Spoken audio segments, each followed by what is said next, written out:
Pertanyaan selanjutnya, makada bolehkah bersalaman dengan istrinya bapak? Ya, mungkin yang dimaksud di sini istrinya bapak adalah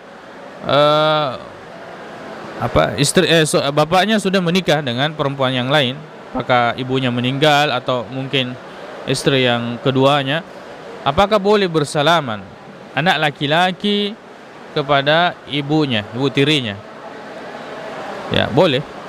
Karena itu termasuk perempuan yang haram dinikahi oleh anak tiri selama-lamanya.